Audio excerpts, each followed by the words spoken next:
Hey everyone, this is Chris Carter. Welcome to the Locked On Steelers podcast. Today we take more of your calls, including a question about Arthur Smith and whether or not this is a make or break year for him as an offensive coordinator. But I think it has bigger ties to the plans that he has for his career. We'll also talk about the Steelers cap space after all the trades they've made right here on the Locked On Steelers podcast. Let's get into it.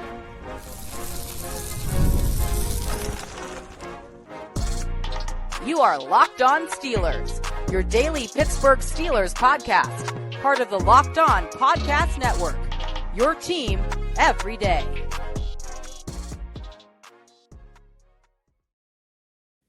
Hello and welcome to the Locked On Steelers podcast. I'm your host, Chris Carter, bringing you your daily dose of all things on the Pittsburgh Steelers. As always, you can find the show on your favorite podcasting apps and on YouTube. Like this video if you enjoy it. Subscribe to this YouTube channel to get all of our daily Monday through Friday episodes, as well as our bonus content. We thank you for making us your first listen every day because we are your team every day. And today's episode is brought to you by FanDuel. Right now, new customers can get $150 in bonus bets when you hit on your first bet of $5 or more. More on them later. All right, Steelers fans. So training camp now begins a week from today. That would be July 24th. They report on July 23rd. That's not when it starts, though. Training camp truly begins on the 24th. I will be in Latrobe covering all the angles, getting you all the things you need to know right here on the Locked On Steelers podcast. So with that being said, the next several episodes are going to be getting you ready for training camp. We still want to take more of your calls. This next call, I think, does tap into an interesting part of the Steelers offense that we have not talked much about, and that's Arthur Smith and his future with the Steelers and maybe more so about the NFL. Here's Aaron from Johnson City on that. Hey, Chris, this is Aaron from Johnson City, Tennessee, and I have a question that has kind of a follow-up question. The question is, do you think that this year is somewhat of a make-it-or-break-it year for Arthur Smith in his ability to coach a different style of quarterback and have different weapons? And what I mean by that is adjusting his offense around what he has as opposed to needing to get what he needs for his offense to work. You know, he's had three different style quarterbacks, counting Aaron this year. And the follow-on question is, next year with our draft, do you think that best available quarterback will be the focus, or do you think that they'll try to go after the quarterback that works best for Arthur Smith's offense? Thanks. Enjoy the show. Congratulations on the new nuptials, and look forward to hearing the answer to my question. Thanks. Thank you, Aaron. Appreciate you as always for calling in. Again, the number is 412-223-6644. If you want your question heard here on the Locked On Steelers podcast, be sure to call that number, leave your name, where you're from, keep your question under a minute. We'll try to get your question answered on the show. So, to Aaron's question here. Now, I think there's a few levels to this. One, Arthur Smith, it's important to remember where he is at in his career. He was an offensive coordinator for the Titans, where in the 2 years that he was their offensive coordinator, they went from the 27th ranked offense to the 10th best offense, or 10th best scoring offense in the NFL in his first year, and then were the 4th best scoring offense in his second year, leading to his time as the Falcons head coach, where his offense really didn't take shape there. The Steelers are seen as his sort of reclamation project, where he's getting a chance to show, hey, I can still be this really good offensive mind in the NFL. And it wasn't just that, my team had drafted Derrick Henry. And I do think that Arthur Smith did an okay job last year. I know some people are going to be like, well, it sucked because they didn't win any playoff games. He turned what had been one of the worst offenses in the NFL for the past few years into the 16th best scoring offense. Well, that's not something to be, to jump up and shout about. It is something that makes the Steelers offense at least somewhat more formidable. But the question is going to be about that style that Aaron's talking about and how that plays into the Steelers' search for a quarterback. Personally, I think it would be silly for the Steelers to look for a quarterback specifically that just fits Arthur Smith's scheme, unless there is some ultimate plan to make Arthur Smith the head coach in soon time, and that Tomlin's going to retire in a few years, and there's some master plan that Arthur Smith's going to be the head coach, and his offensive scheme is going to run wild in the NFL. I don't think that's what's going on here. I do think what's going on, though, is that they're trying to find players that fit what Arthur Smith does now and hope that the system that he helps establish with what he's doing on offense is something that's easier for a rookie quarterback to work with. You go back and you look at what he did with Ryan Tannehill, a guy who was his own reclamation project. He was a first-round pick for the Dolphins, considered a bust, went to the Titans, and then his career got revitalized. Why? Because Arthur Smith's system made it easier on the quarterback. They had a good offensive line, they had a good run game, and that allowed Ryan Tannehill to be able to play off of that. But the thing that has to happen in conjunction with that is the rise of the Steelers run game. And to me, that's why I think Arthur Smith is more parallel to the run game and the setting up of things for whoever the Steelers quarterback is next year when they most likely draft a first-round quarterback. Hear me out. You look back at what Russell Wilson did with play action last year. Just under 25% of his passes were play action passes. Not a crazy number, but part of that was because the Steelers' run game was not a dominant force. And in fact, it did fade in the back half of the season. When Russell Wilson took over, it was playing pretty well and it was getting good yards. Najee Harris was feeding off it. The offensive line was playing better. But by those late months, you saw the offensive line kind of fade off a little bit. And granted, that happens when you have two rookies starting on it and a second-year player like Broderick Jones, and you were hoping, and your two best, the top guys that you thought would be two of your best offensive linemen, at James Daniel, Troy Fautanu, don't even play. So that's one thing that I think that kind of played into that situation. But Arthur Smith's offense, I think, at least of what I've seen it when it's been at its best, and he does have to adjust for what Aaron Rodgers brings to the table, but it wants to have more play action passes because it wants the run game to succeed. And that's why I think the bigger thing for Arthur Smith right now is less about adapting to Aaron Rodgers, because I think Aaron Rodgers is a guy who you put him in an offense, you give him your standard reads and how to take advantage of man defense versus cover 2 defense versus cover 3 defense versus cover 4 defense. Aaron Rodgers is going to make those decisions at a level that is expected of a starting quarterback in the NFL. But what I think is going to be key is creating easier opportunities for quarterbacks that aren't even Aaron Rodgers, where the run game becomes such a prevalent force that play action is more of a threat, and that and then when you see the Steelers take to the air, defenses are in a more of a guessing game. I think that's where I think the Steelers are going to be going to be up against it, is can that run game manifest? It's why I keep saying on this very show, Aaron Rodgers and DK Metcalf are going to be headline Steelers all season long. But the biggest story this season is, can this offensive line develop? If Broderick Jones, Troy Fautanu, Zach Frazier all link up and become really good, be the key parts of a really good offensive line this season, it'll make Arthur Smith's offense come to life. But here's the thing about Arthur Smith. The make or break part of the deal with Arthur Smith, it may not just be for Pittsburgh. It may be for his future in the NFL. Remember, last offseason, he got some calls about potentially being, or this past offseason, he got some calls about potentially, interviewing with teams. Could he be a future head coach?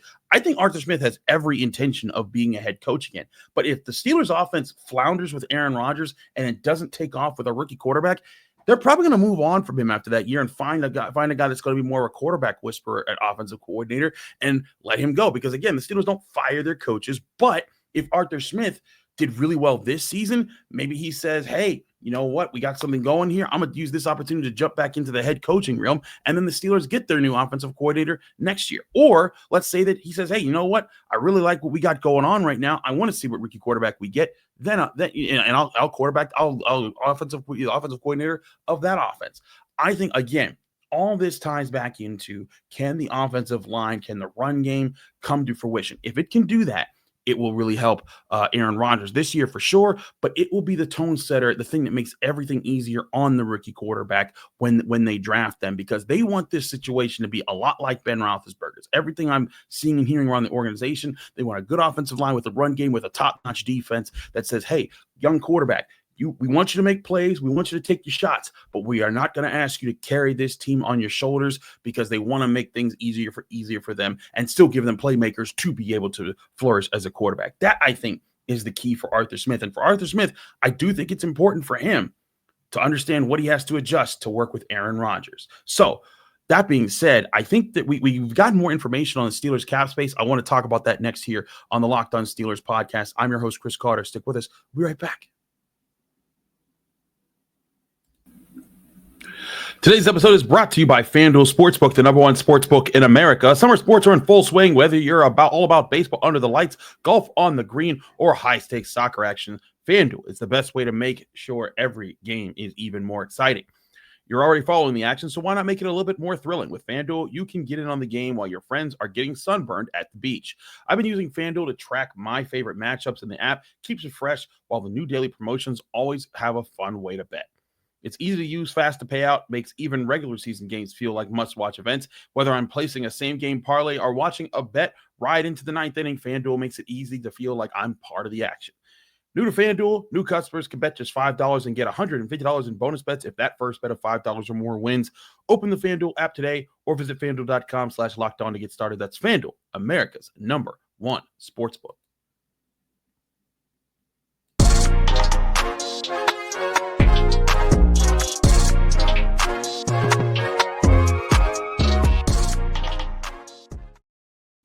We're back here on the Locked On Steelers podcast. I'm your host, Chris Carter. We continue this episode taking a question from our friend Keith in Memphis, Tennessee. Hey, Chris. Love the show. This is Keith from Memphis again. I wanted you to explain what the salary cap situation is looking at right now after our blockbuster trade, losing Minka, gaining Jalen Ramsey and Jonnu Smith, with the impending deal for TJ Watt. What's the Steelers salary cap situation right now? You can use some plausible numbers for TJ. Just let me know how we're doing. Appreciate it. Thanks again. Thank you, Keith. As always, you can call in like Keith did to our call-in line at 412-223-6644. Leave your name, where you're from, keep your question in a minute. We try to get you on the show. Now, to get to Keith's question, I'm going to make this very clear. I'm in no way a salary cap guru. I don't understand.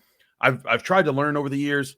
It's not my specialty. So I will admit that if you're looking for inner workings and how all the numbers will add up if they do this or that I can't tell you. What I can tell you is what trends are around the NFL and what things cost and what the Steelers normally do. And once we get the numbers, then I can tell you what they think they mean.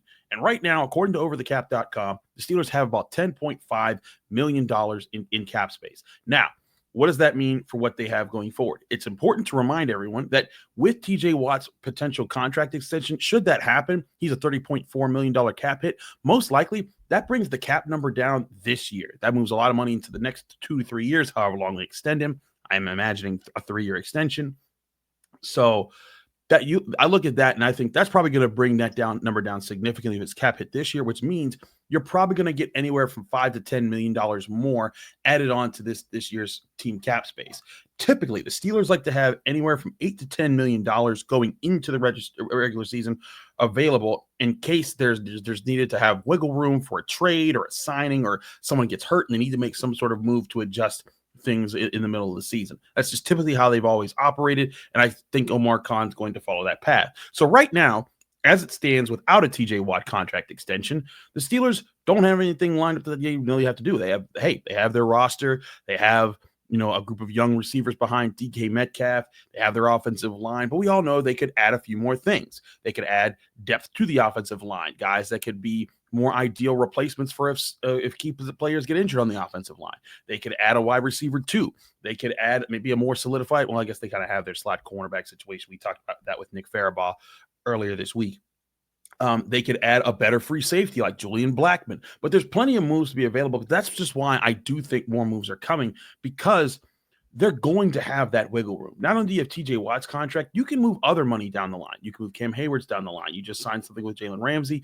I wouldn't be shocked to see other money move like Alex Highsmith or Patrick Queens to help with that situation. I really do think the Steelers do have something in line here because they have all these different options of which way to go. And again, you have to wait for training camp, not just your injuries, but other teams' injuries. Yes, there's the concern that, hey, what if X player goes down? What if, Broderick Jones goes down or Troy Fontana goes down again? And you're like, crap, you need to go get a new offensive tackle that maybe has some more experience still playing at the starting level in the NFL.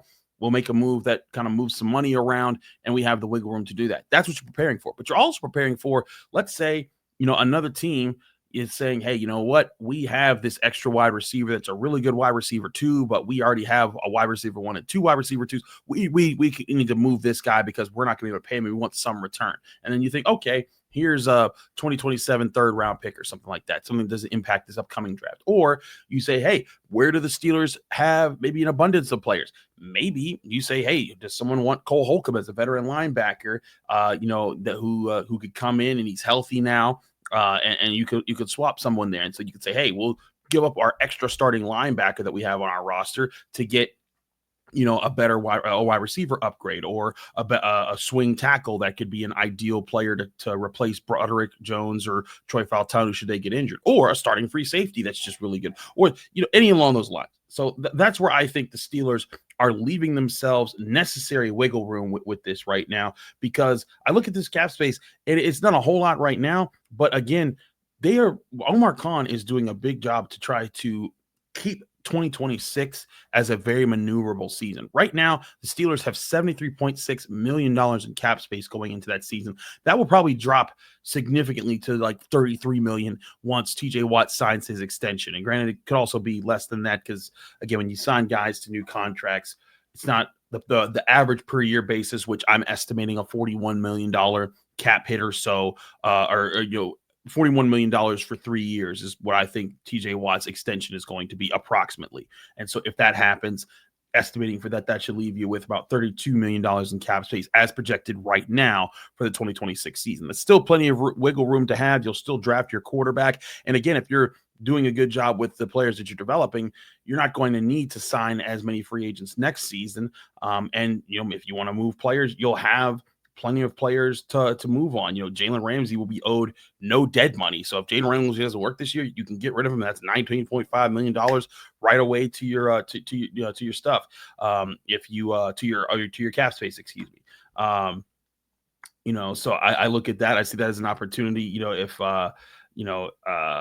let's say that Patrick Queen has a really bad year, even though I don't think he will. I think Patrick Queen will be fine. He's very movable based off of the amount of cap space he could create with $13.3 million out of his $17.1 million that he's due next year. So Omar Khan, I think, is putting a lot of work in to keep the Steelers flexible until they're ready to lock in on a roster and on a specific type of roster. And I think that's a good place to be. It's a good thing to do. It's part of why I think that he's GM, is because he's going to understand the trends as far as what the Steelers should and shouldn't be paying for the long term, and how to keep the Steelers competitive in the now, where they're still having a playoff capable roster, but being ready for, hey, when the opportunity rises, we're going to be making big moves to lock down players for the future and set us up for that. But again, I think that's what's going on here. And I also think that's why TJ Watt still doesn't have a deal right now. I don't think the Steelers and TJ Watt are necessarily far apart in the money that the Steelers want to pay him. I think it's in the guaranteed money they want to pay him, because that's the thing that I think TJ Watt is probably looking at and saying, hey, typically the Steelers, when they do new deals with their vets, they pay you a lot up front. You get the big payday, and it's awesome. But when you get to that third year of that new deal, and maybe because you're now 33, 34 years old, you're still not the guy. Maybe they try to renegotiate with you and they lowball you. Hey, that's something that's happened. Jerome Bettis can tell you about that. But that's part of the business of the NFL. And part of TJ's business right now is trying to hold up against that and saying, hey, you know what? I don't want you to do that. I want to get paid, and I want guaranteed money going into that year so that you can't just push me off when things go bad. And again, that's pure speculation. That's just me looking at trends and saying, hey, I think this is what they're doing here. And again, I don't think it's going to come to anything that's serious. I think they're going to find a way to negotiate with TJ Watt. He'll sign a deal. He'll be on a 3-year extension on top of this season by the time the season begins in September. So I don't think that's an issue. But I do think that when you look at that salary cap space, you do see they're planning it around the expectations to sign TJ Watt to a future deal, open up more cap space this season with that extension, sign another player or two to the roster to fill things out, and then ride it into this year, and then make new commitments next year as far as where they need to put their money. So good question there. I want to talk about the Locked On Podcast Network's top 100. 2 Steelers made the list. I'll tell you what 2 they were and where I think they should have been when all things were said and done here on the Locked On Steelers podcast. I'm your host, Chris Carter. Stick with us. We'll be right back.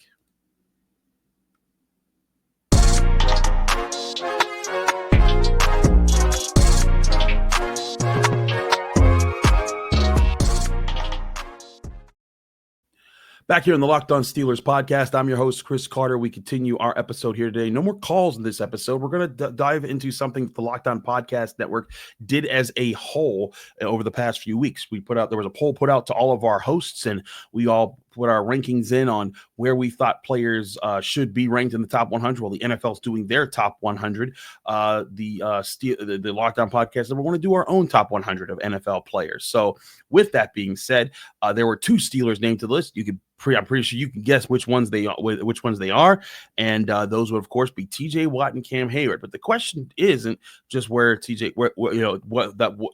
if they were on the list, it's where they were on the list. And that's where I think is interesting. Cam Heyward got a lot more respect in the top 100 list of Locked On NFL podcast, because I believe the NFL Network's top 100 listed him in like the 80s, but on the Locked On Podcast Network, he's listed as 42, right behind Trent Williams, who some people say is the best offensive tackle, but he's ahead of guys like Puka Nacua, Christian McCaffrey, Jalen Hurts, Baker Mayfield, Calais Campbell, Alvin Kamara. I think that's a kind of respectable list to be there when you look at the guys ahead of him. Guys like Jalen Carter, sure, Dexter Lawrence. I think you could say, well, maybe Cam Heyward's still ahead of those guys. But again, I think there's some respect for Cam Heyward there, of course, being a first team All-Pro defensive tackle. And maybe some people are downplaying him because of his age, but all in all, I still think they got some respect. But we got to talk about where, of course, they put the guy TJ Watt, because that was at number 11 in the NFL, which isn't bad by itself, because you look here, he's number 11 on the Locked On Podcast Network's top 100, ahead of guys like Chris Jones, Penei Sewell, Derrick Henry, Max Crosby, A.J. Brown, Nick Bosa, Lane Johnson, CeeDee Lamb, Trey Hendrickson. So obviously that's a lot of respect there, because those are some superstar names down the line there, including several top defensive players at the line of scrimmage: Chris Jones, Max Crosby, Nick Bosa, Trey Hendrickson, all among those. And I mean, to put him above Derrick Henry, who's a really dynamic running back, I think is very telling. But yet again, and again, one voice here, you guys know where I stand on the TJ Watt Myles Garrett comparison, but apparently there's still this perception that Myles Garrett is just better than TJ Watt because made up reasons. Because the top 10 in the Locked On Podcast Network of NFL players, at the top of the top 100, was Lamar Jackson at 1, Mahomes at 2. I think that's crazy. Mahomes is still 1 for me. I'm sorry. Josh Allen at 3, Myles Garrett at 4, and then Joe Burrow at 5. I just don't see it with Myles Garrett being 4 if you're going to put TJ Watt at 11. If you're putting TJ Watt at 11, Myles Garrett's got to be behind TJ Watt at every line. But I'll get to that in a sec. The rest of the top 10 was Justin Jefferson at number 6, Jamar Chase at number 7. I kind of agree with that. I think Justin Jefferson's just a little bit better than Jamar Chase in my book. Michael Parsons at number 8, another defensive player. And then Patrick Surtain at number 9, 3 defensive players ahead of TJ Watt. And then, of course, Saquon Barkley at number 10. Now, you can say Patrick Surtain maybe because, hey, defensive player of the year, cornerback, definitely the top cornerback in the league. I like a lot of things that he does. But I'm sorry. Since TJ Watt has entered the league, and reminder, he entered the league the same year as Myles Garrett, TJ Watt has the most sacks, the most tackles for loss, the most quarterback hits, the most quarterback pressures, the most fumbles forced of any defensive player in the NFL. He impacts the game more than any defensive player in the NFL since he's been in the league. And among edge rushers, he also leads them since he came in the league in passes defensed and in interceptions. So he's a turnover creator. He's a disruptor. He's the best at getting to the quarterback. And again, him and Myles Garrett, Myles Garrett taking place defensive end, they're both edge rushers. So Myles Garrett, and we all saw last year, TJ Watt got chipped much more than Myles Garrett ever did. And sure, Myles Garrett, for I think the third time in their 9 years in the league, or however long it is, I think TJ Watt has, when you look at his stats, TJ Watt has significantly more years than Myles Garrett of having more sacks between the two of them. But again, when you look at their years in the NFL, 8 years, and I think 5 years, TJ Watt's had more sacks. 3 years, Myles Garrett's had more sacks. And one of those years that Myles Garrett has more sacks is because TJ Watt literally missed half the season. But when I look at TJ Watt, I'm sorry, even though this last year he only had 11.5, his only had 11.5 sacks is the first time in the last 5 years that he's played a whole season and hasn't led the league in sacks. And that's saying something. And one of those years also, by the way, that he led the league in sacks, he sat out of the game. So TJ Watt, I think, is still the most disruptive force on defense in the NFL. Yes, it tapered off at the end of the season because teams were triple teaming him and sending everything his way, and he was also definitely dealing with an injury late. But again, I look at the impact that TJ Watt has on the Pittsburgh Steelers. Everyone knows Mike Tomlin has never had a losing season in the NFL. But when TJ Watt has not played with in the Mike Tomlin era, they are 1-10 without TJ Watt. Now, again, that's not to say that Mike Tomlin can't win without TJ Watt, because he won a Super Bowl without TJ Watt. Heck, that non-losing season streak, it was alive long before TJ Watt ever set foot on the NFL. But TJ Watt definitely has that big of an impact. I think when Myles Garrett doesn't play, there's something like 4-11 in Cleveland. Not great, still definitely an impact, but not nearly as crazily low as when TJ Watt sits out in a game that the Steelers play. He helps his team win more, makes more big plays, makes more routine plays. Also has more tackles than Myles Garrett. And don't even get me started about Micah Parsons. I think Micah Parsons has the better future ahead of Myles Garrett and TJ Watt. That's because he's entering his prime, whereas they're kind of both on the tail ends of their prime. Like, I think that both these players are still going to have huge impacts in the NFL, and Garrett and Watt, but I think Micah Parsons is probably going to overtake them maybe in the next year or two. So I think it's a bit of projecting to say Parsons, but to me, TJ Watt's still that guy that every team, when they play the Steelers, you got to know where he's at all times. Even if you do know where he's at, that might not be enough because of all the things that he can do from the edge rushing position. He can drop back and cover. He can stuff the run. He can get around the corner. He can take on double teams. He can take on triple teams and still get sacks.